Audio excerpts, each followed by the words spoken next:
EF Core allows us to select rows with LINQ queries. Hit the subscribe button and stay tuned as we'll show you how to get a single row as well as multiple rows with pagination. Let's continue part 4 of how to get started with EF Core.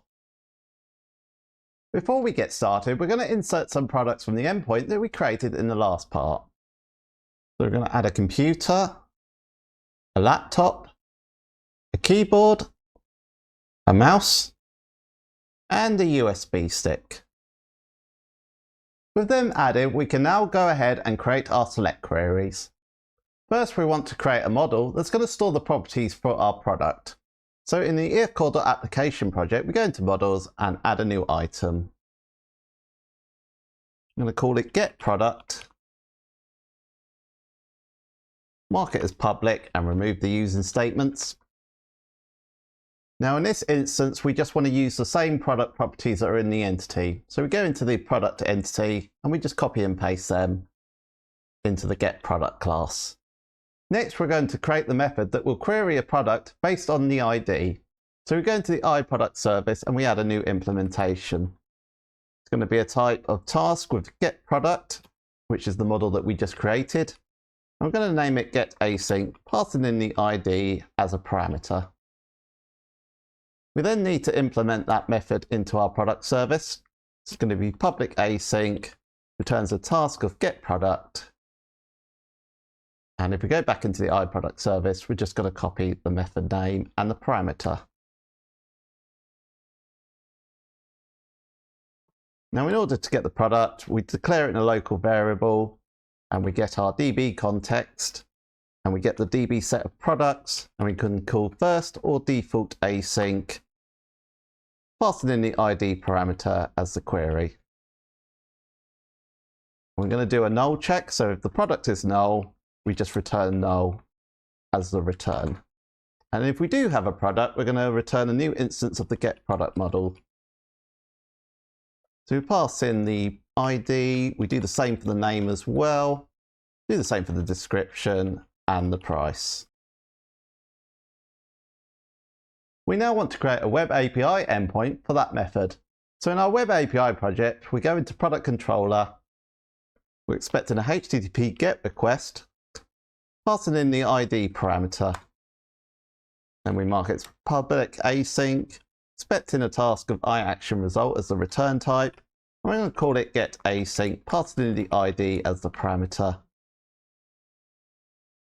We call the product service getAsync to get the product, passing in the ID as the parameter. If the product doesn't exist, we return a 404 not found result. And if it does, we just return the product as part of the response. Let's try it out with a couple of our products. Let's try an ID of 2. That returns a response with the name of computer. Try it with 3. That returns the laptop. We try it now with an ID that we know doesn't exist. Let's try 8. And that returns a 404 not found. We're now going to create a method to our service that will get all the products.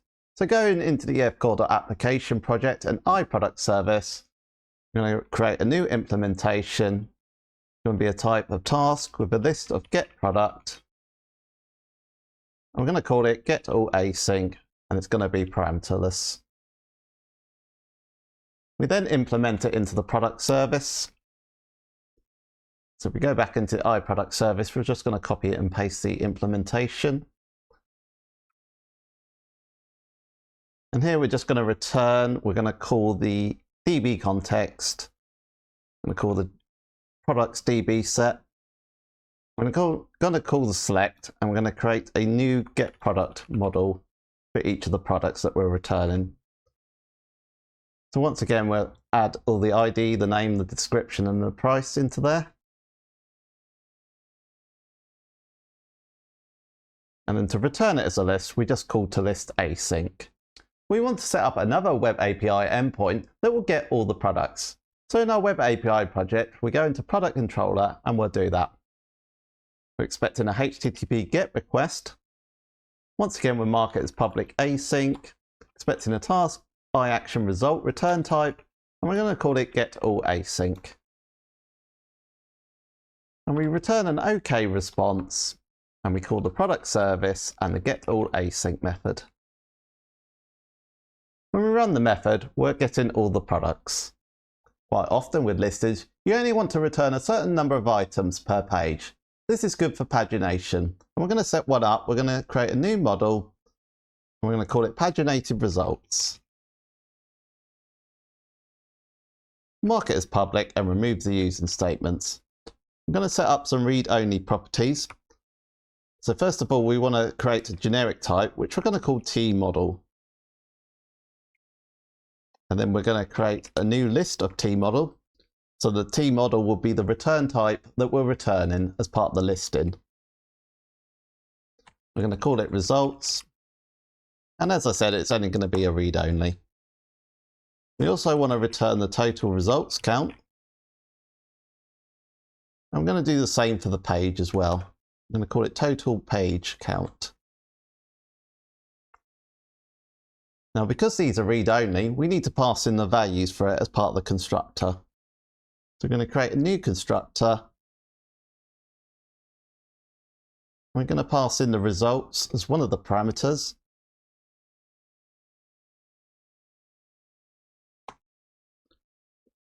We're also going to pass in the take, so the number of records we get per page. And we're going to pass in the total results count.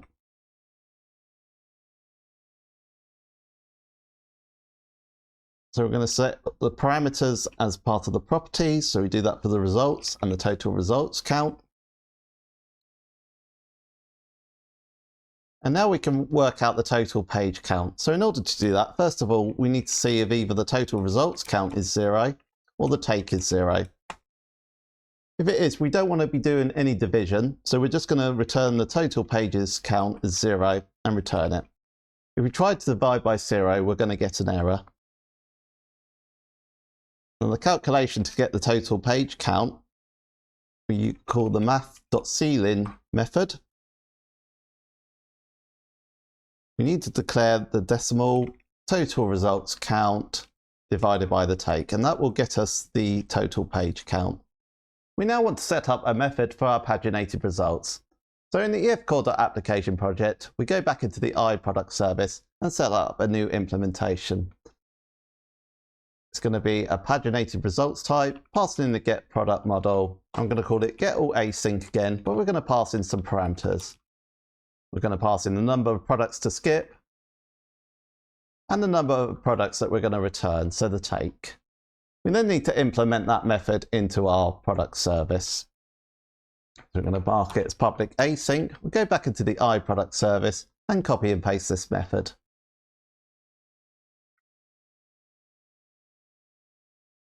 We're going to store the DB set into a query. So we call our DB context and the products DB set. Then we're going to return a new type of paginated results of the get product type. So as part of the parameters, the first thing we need to do is return the results that we want to show. So we call await, get the query, and then we select and create a new instance of get product and pass in the parameters from the entity.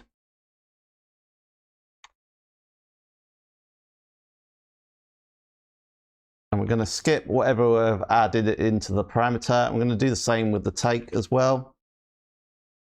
And then return the results. We then need to pass in the number that we're taking into the paginated results. And for the final one, the query, it's returning all the products. So we're just going to call count async as part of the query. And we need to add await there. We're now going to modify one of our existing Web API endpoints to add that functionality. So back in our Web API project, we go into the product controller and we're going to modify the get all async. I'm going to pass in some optional parameters, skip, so the number of products we're going to skip, and the number of products we're going to return, so the take. We're going to say if the skip has a value and the take has a value, we're going to return our paginated results. So we can copy and paste our current return, but we're going to add those parameters in to the skip value and the take value.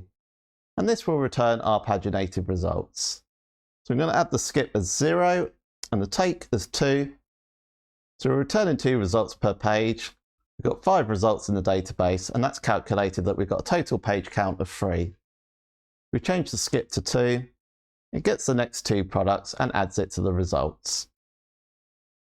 We change the skip back to 0 now. I'm going to take 4 per page. It's returning 4 results, as you can see. And it's calculated that the total page count is 2. Watch the next part to continue learning about Entity Framework Core.